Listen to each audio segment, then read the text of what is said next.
আসসালামু আলাইকুম ভিউয়ার্স। দেখেন আমাদের কাদের মামা গ্যাসের অভাবে তাগারির মধ্যে এসে কয়লা দিয়ে উনি ডাইল গরম করতেছে। দেখেন উনি গ্যাস নাই বলে এখন উনি এসে তাগারির নিচে আগুন দিছে কয়লা দিয়ে, তারপরে উনি গ্যাস ডাল গরম করতেছে, তরকারিও গরম করবে। দেখেন এই কাদের মামার বুদ্ধি, এরকম যে বুদ্ধি যদি থাকে দুনিয়াতে তাইলে আর এসে মানুষে গ্যাস ব্যবহার করবো না। সবাই শুধু এই তাগারের ভিতরে আগুন দিয়ে এইরকম তরকারি সব ভাত টাত সবই ভাগ করতে পারবো।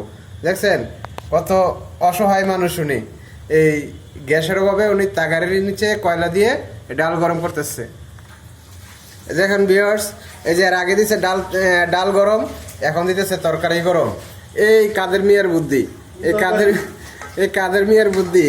তরকারি আলু পেঁয়াজ দিয়ে তরকারি ভাগ করছে, এই সেই তরকারি। দেখেন, বুঝতে পারছেন ভিউয়ার্স, মানুষের বুদ্ধি আসলে বাঙালির বুদ্ধির শেষ সীমা নাই।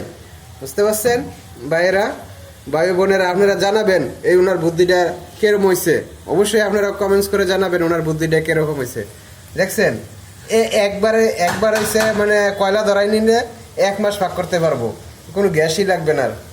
তো ভালো থাকবেন ভাই বোনেরা। আর কেমন হয়েছে এই ভাইয়ের হয়েছে আমাকে কাদের মামার বুদ্ধি, আপনারা কমেন্টস করে জানাবেন। তো আল্লাহ হাফেজ, ভালো থাকবেন সবাই।